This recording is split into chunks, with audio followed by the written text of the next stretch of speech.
Hi guys, welcome back to Soundwise. Today I want to talk about the FM3 again, the Fractal FM3, because I think I finally cracked it. And it took a long time, it's quite embarrassing, but I don't think it's entirely my fault. So let me explain. A couple of years ago I bought the first FM3, and when I got it, that's what you do. Open the box, you plug it in, and you hope it sounds fantastic. That's the whole idea of it, to get excited about a new piece of gear. So I plugged it into my Electro Voice FR that I bought especially for the FM3, and it sounded not so good.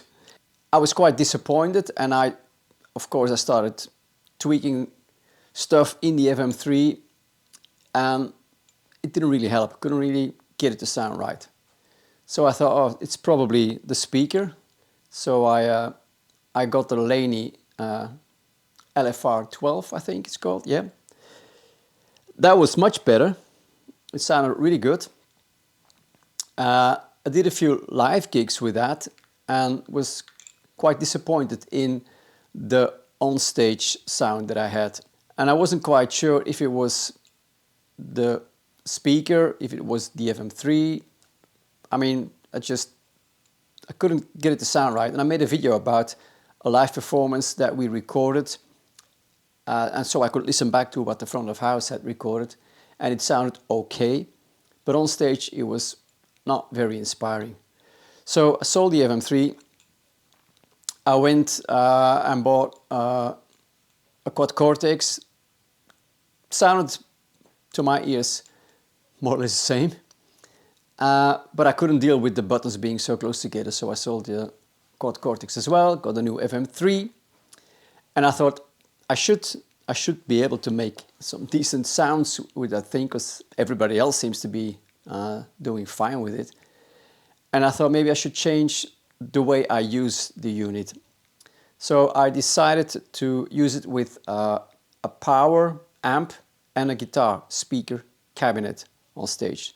So no longer using the cap simulations or IRs, just using a standard 412 or 212 cap on stage with a power amp. So I tried that. I bought this Ashdown Newt, which is really good. It's 160 with a peak of 200 watts. Yeah, it's got all the inputs and outputs that you need, even a headphones out socket, and it can also feed the front of house directly via DI. It's got some basic tone controls. It's got a mid scoop. So yeah, a few things that you can tweak your sounds with.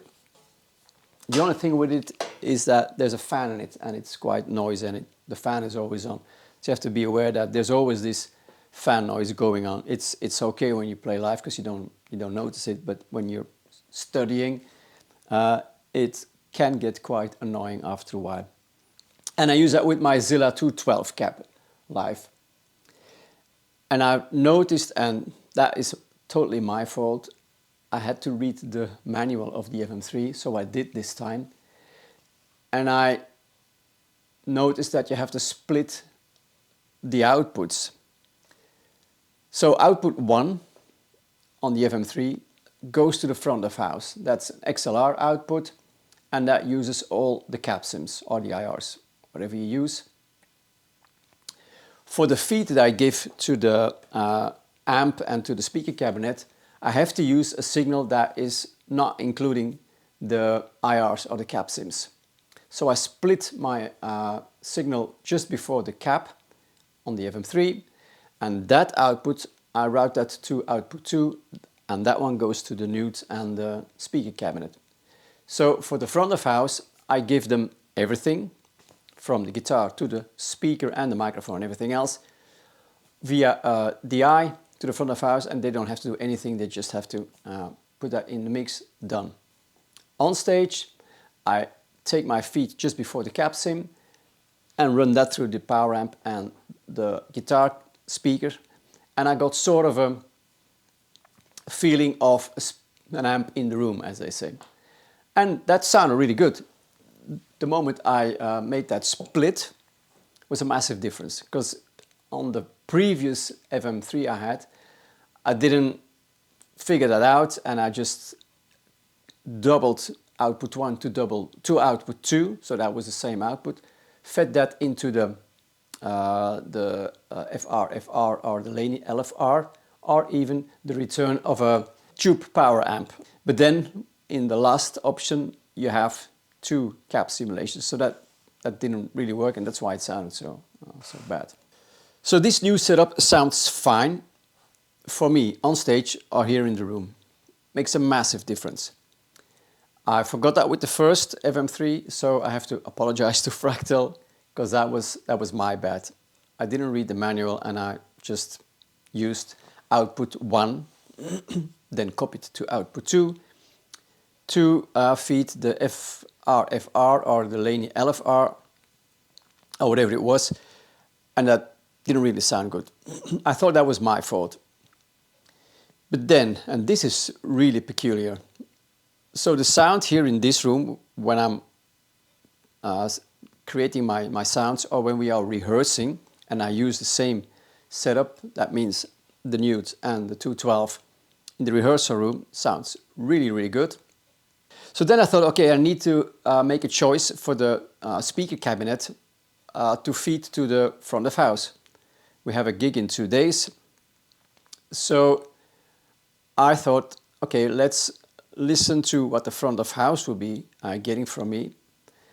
And I'm using headphones for that. So I plug the headphones into the headphones out of the FM3.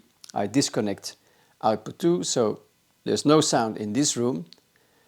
And I can hear the FM3 through the headphones. The idea was to pick the correct cabinet to feed to the front of house. Using the same patches, the same presets, the sound was absolutely horrible. And I didn't understand, because the sound is really good through the guitar speaker in the room. In the headphones, when I'm using an IR or the cap block in the FM3, it sounded really fizzy and thin. It's like, this was back to a couple of years ago when I had my first FM3. And I thought, this can't be true. This is totally the opposite of what I experienced a couple of years ago. A couple of years ago, the live sound wasn't very good, and I thought it sounded okay through the front of house, because I was judging that by the recording we made. But now when I listen back to the headphones, to what was actually being fed to the front of house, it sounded horrible.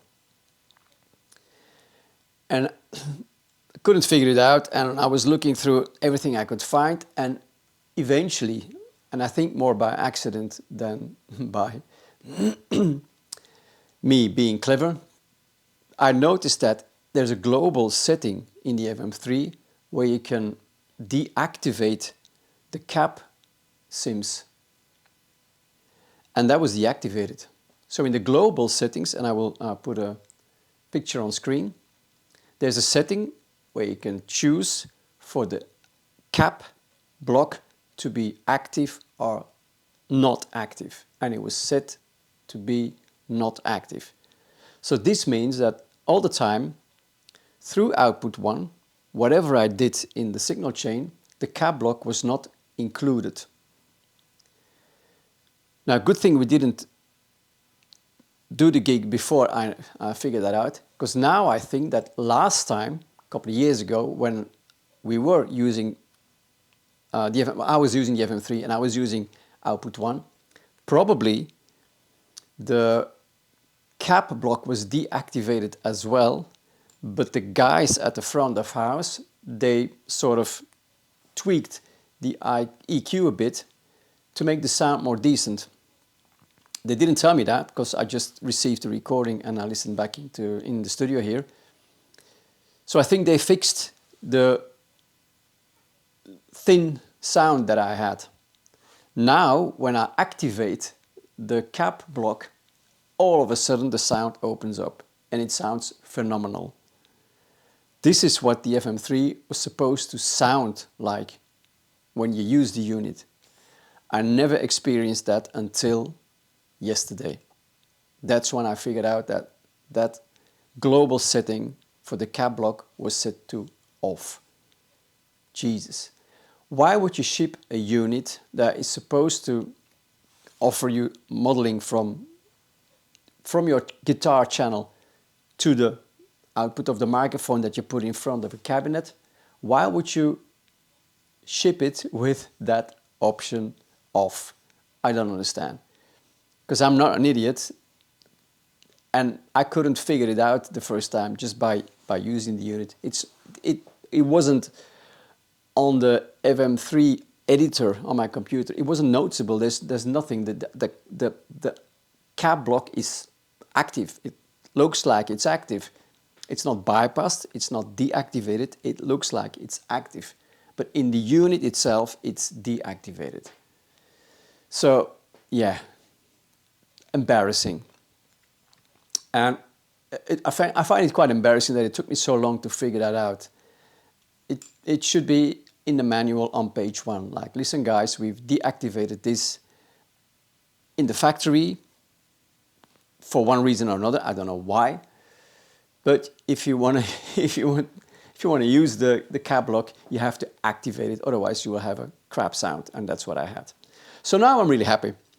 And since I figured that out, and since I'm using the 212 standard guitar speaker cabinet, I can actually enjoy all the different amps that are in the FM3, and I can hear the difference between a Friedman and a Princeton, a Marshall, a Vox, I mean, everything.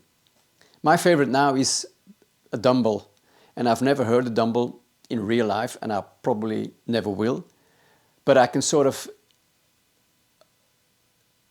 imagine the sound of a Fendery kind of amp with a massive amount of headroom. That would be my idea of a Dumble. And that's the sound that I used at the beginning of this clip for that jazzy tune that I did. The song is Them Their Eyes. So yeah, it's been a revelation to me, and I'm now enjoying the full experience of the FM3. So if you have a similar experience and you haven't figured out that global setting, maybe have a look, because it might change your FM3 world. All right, guys, that was it for today. I will see you in the next one. Bye-bye.